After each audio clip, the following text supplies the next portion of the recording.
Hey y'all, it's Megan again here on the Lawson Farm. So today what I'm going to be showing you how to do is making chow chow like Granny used to. So the thing with chow chow is, the way I do it anyway, is very forgiving. You ain't got to follow a certain recipe. You know, you just need green tomatoes, peppers of your choice, and cabbage, and you can make chow chow. So today what I'm going to be making is hot chow chow. I have got, these are just some peppers that I had in my garden. I've got a head of cabbage left over that I can use, and I had a few green tomatoes, so I thought I'd go ahead and make some. So what I've got today, I got about 6 green tomatoes. Picked a couple that were right. That's just going to give us a little color. It don't really do much for the taste. It gives us a little color in that chow chow though. I got some poblano peppers, sweet banana peppers, serrano peppers, and jalapenos.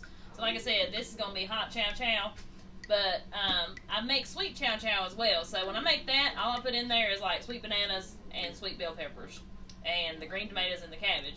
So that's the kind of peppers I use for the sweet, but like I said, this is going to be hot. What else you're going to need, or will be a lifesaver, because we're going to have to chop all this up. And y'all know me, y'all hear me say in all my videos, I ain't got time to stand here and chop all this with a knife. My handy dandy food processor is a lifesaver. So that's what we're going to be using. Now, one thing to keep in mind when you're doing chow chow is this is going to be a 2-day process. The first day, we'll chop everything up, put it in the fridge overnight, and then tomorrow we'll do the canning and put it in the pickling brine and all that. So, yeah. So I'm going to show y'all how to do that. Alright, so just a minute ago, I knew there was one ingredient that I was forgetting. I couldn't remember what it was when I was talking. But onions. So I got 3 or 4 big red onions. They don't have to be red. They can be the white onions like you buy at the grocery store. Doesn't matter. I just like the color that these red onions give the chow chow. So I have everything chopped up. I don't have to chop it real small like my cabbage. I'll show y'all a wedge of this. Leave it about like that because my food processor is big enough that it'll chop that up. Now if you've got a smaller one, like I used to have one of those, what I think they're like 2 cups. Man, I had to upgrade because it took me all day to chop up these little vegetables. And I'm wearing gloves because I do have hot peppers in here. Some people might call me a wimp, but let me tell y'all, I wear contacts, and I have made the mistake of cutting up hot peppers barehanded before, and no matter how many times you wash your hands, when you touch your eye, take your contact out. Oh Lord, it ain't good. So anyways, so I learned my lesson the hard way. But I'm going to go ahead and start putting some of these in the food processor and show you what we do from there. You're going to need a large glass container, like a casserole dish, because that's what these are going to have to sit in overnight. And it doesn't matter what order you do it in. Start throwing stuff in there. You want to chop it up pretty fine. And that's about how much I'll put in there at a time. I guess y'all can kind of see this.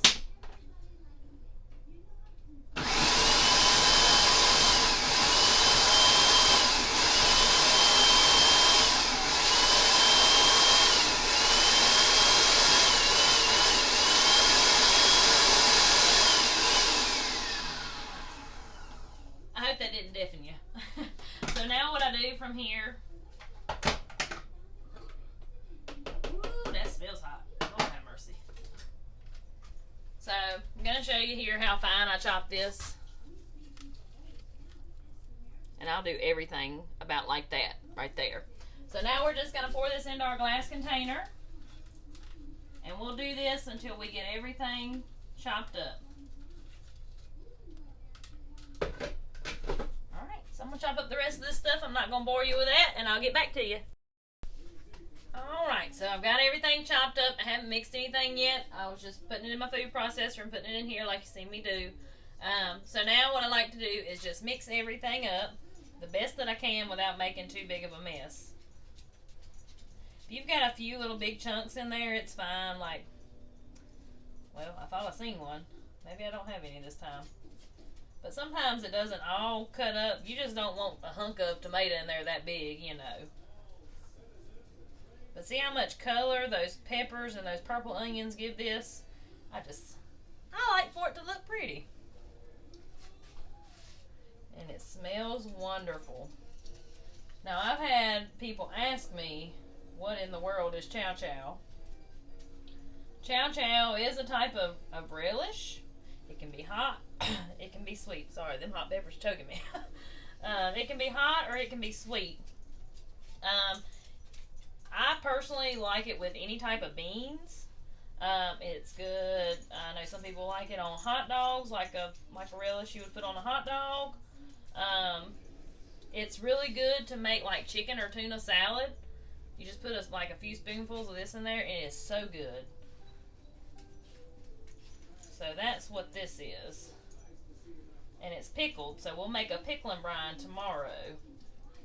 Alright, so I think that's mixed up about as good as it's going to get. So now you want to flatten it out.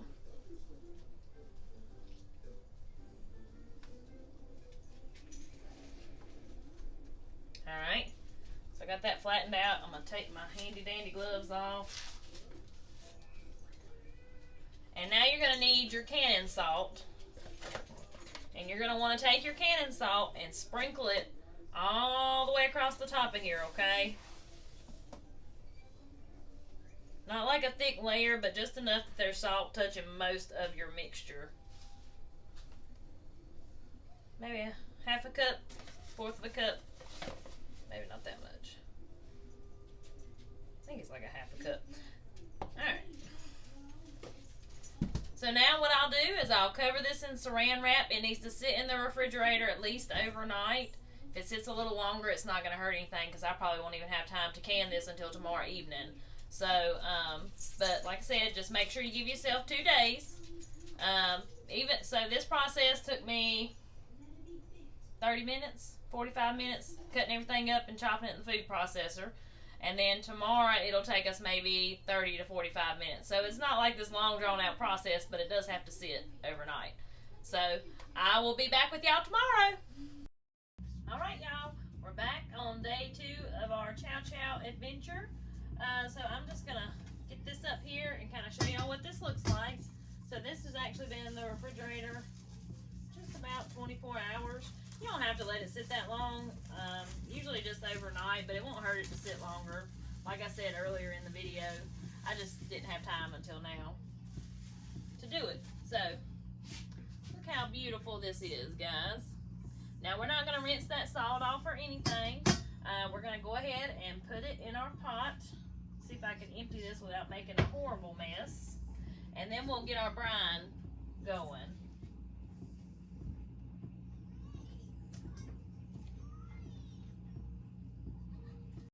So I've got all my mixture into my pot. So now it's time to go ahead and get our brine mixture in there. So what we're going to need is 2 cups of water. So I'll pour that in there. And then we'll need 4 cups of vinegar. As y'all can tell, I'm looking at my little cheat sheet. So as far as like the vegetables and stuff that goes in there, you know, I just kind of put in there what I wanted. But when it comes to my brine, I do try to follow my little recipe that I have. So we'll do 4 cups of vinegar.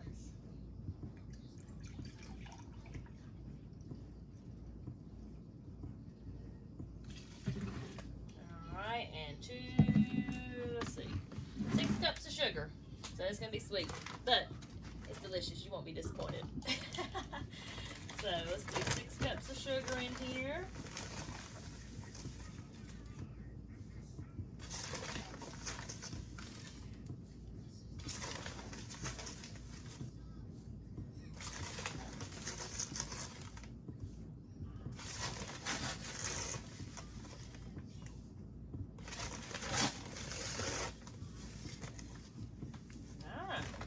There's my 6 cups of sugar. So what we're going to do now is cut our heat on about medium high. And you're going to want to keep a little stir on this. You don't have to stir it constantly, but we don't want anything sticking. So, you know, I'll stir it every couple of minutes just to make sure nothing is sticking. So what we'll do is let this come up to a boil and boil for about 4 or 5 minutes till it's good and hot. And we'll be ready to put it in our jars. So, there is my pretty Chow Chow. Alright, so I'm going to get the rest of these jars filled up. what you want to do is a hot water bath for about 10 minutes. To do that, you just want a pot tall enough that's going to come over your jars. So you need at least 1 inch of water over the lid of your jar. Bring that water to a boil. You want to make sure your jars are not sitting on the bottom of your pot that you're using. So you want to you can buy this metal crate that sits on the bottom of your pot, or you could use a dish towel, anything like a dish towel folded up in the bottom, anything so that glass is not sitting on the bottom of your pot so your jars won't bust. But you'll want to just bring that water to a boil. When that water comes to a rolling boil, you start your time. So like I said, about 10 minutes for these. And that's how you make chow chow. So I hope you enjoyed the video. Thank you so much for watching. I will put this actual recipe on my True Grit Southern Cooking and Canning page on Facebook. I'll put this recipe out there when I post the video. So if you're not following me on Facebook, find me on Facebook. Like I said, True Grit Southern Cooking and Canning. Join the group on Facebook. I'm also on Instagram, TG_Southern Cooking and Canning on Instagram. So sometimes I post different things on different ones. But like I said, I appreciate y'all all so much. If you haven't subscribed to the channel, please give it a consideration. I hope y'all have a good day, and I'll talk to y'all next time.